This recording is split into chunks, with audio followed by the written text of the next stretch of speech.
Berapa atasanmu sanggup memberi gaji sehingga begitu enteng kau tinggalkan solatmu? Apa yang dijanjikan istrimu sehingga begitu enteng kau berikan yang haram? Hanya rayuan sesaat, padahal dia pun akan meninggalkanmu sebelum masa tua tiba. Apa yang dijanjikan anak-anakmu? Ayah, kami akan menjagamu di hari tuamu nanti, maka berikan kami yang kami inginkan. Belikan kami rumah yang besar, belikan kami kendaraan yang mewah. Nanti setelah hari tua kami akan menjagamu, kata mereka.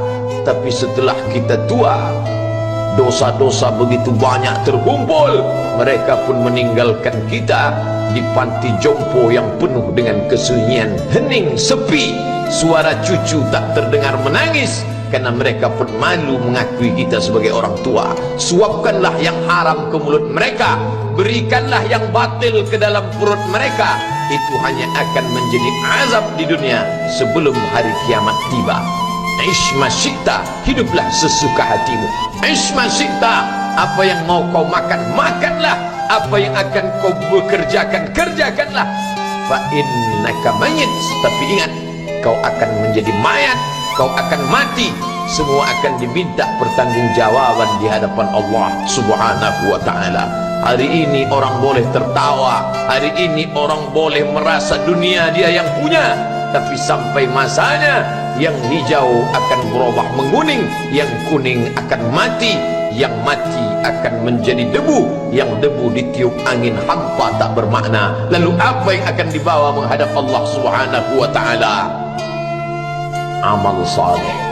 Kalau pernahlah mulut itu membaca sepotong dua potong ayat sebelum berangkat bekerja, kalau sempatlah masuk ke kamar mandi mengambil air wudhu, solat sunat duha sebelum berangkat bekerja, kalau sempatlah ketika duduk dalam suasana santai membuka iPad lalu dibuka Quran digital sambil melihat beberapa ayat merenungkan maknanya mengingat mati, kalau sempatlah mulut mengucapkan subhanallah wa bihamdihi subhanallahil azim, kalau sempatlah anak istri dibawa ke masjid iktikaf mendengarkan pengajian, kalau sempatlah beberapa persen dari pendapatan itu dilimpahkan ke rumah anak yatim panti jompo masjid, kalau sempatlah beberapa meter tanah dibeli untuk pembebasan mendirikan rumah Allah, kalau sempat memberikan beberapa karpet untuk rumah yang selalu ditinggalkan, kalau sempatlah membelikan beberapa kilo beras untuk yatim piatu dan panti jompo,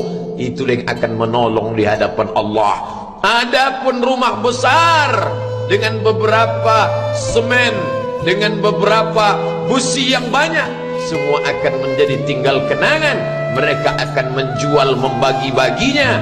Tanah yang dulu harganya semeter 100.000 sekarang sudah menjadi 5 juta. Mereka akan bagi-bagi itu semua kepada ahli waris. Lalu kita hanya membawa 3 helai kain tipis yang tidak berjahit, dan itu semua menjadi milik orang. Kalau dulu mereka kita didik dengan pendidikan yang baik, di tengah malam mereka bangun menetes air matanya, lalu dia berdoa, Rabbighfirli wa liwalidayya warhamhuma kama rabbayani shaghira, seperti tetesan embun di tengah gurun Sahara yang panas. Kalau sempatlah mereka berdoa, Allahumma ighfir lahu warhamhu wa'afihi wa'fu anhu, maka mengalirlah air yang sejuk ke tenggorokan yang kering. Kalau sempatlah mereka membeli makanan, diundangnya anak yatim, diusapnya kepala, ya Allah, terimalah sedekahku ini untuk almarhum ayahku, almarhumah bundaku. Aku tak dapat membalas budi baik mereka, ya Allah, mereka sudah mendahului aku. Maka akan mengalirlah itu sebagai perlipur lara di tengah alam barzakh sementara kiamat tiba. Tapi kalau mereka hanya dididik dengan keduniawian, dididik dengan kemewahan, disumbat mereka dengan materi, tak pernah diingatkan pada mati.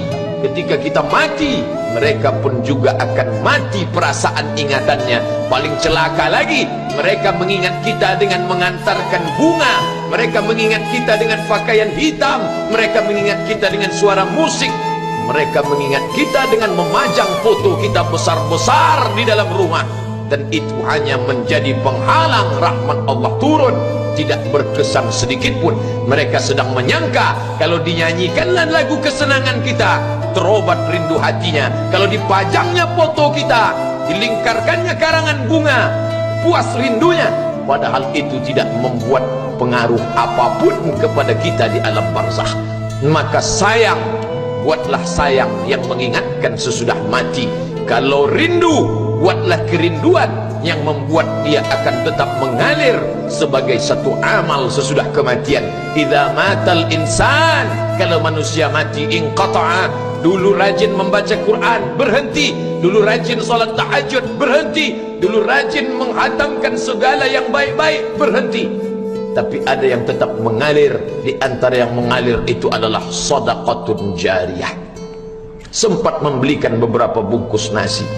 Nampak orang tua di panti jompo menyuap nasi itu, menggeletar tangan mereka karena usia lanjut, menetes air mata. Kita bukan sedang melihat orang tua, kita bukan sedang melihat orang lain. Saat itu kita sedang melihat potret diri kita 30 tahun yang akan datang.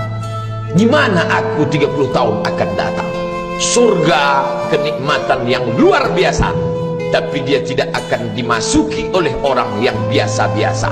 Solat biasa, baca Quran biasa, zikir biasa, untuk mendapatkan yang luar biasa, maka itu bukan perimbangan ibadah yang fair.